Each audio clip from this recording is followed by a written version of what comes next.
Welcome to a Foxy Tech Tips tutorial on checking your internet connection on PlayStation 5.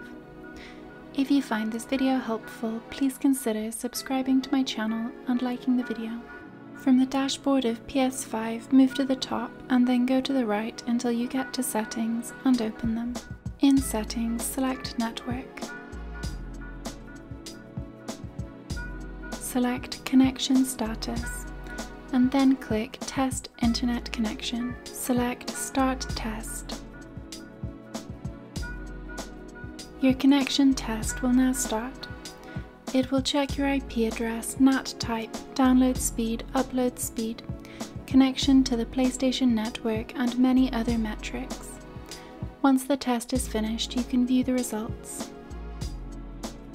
That is how you check your connection on PS5.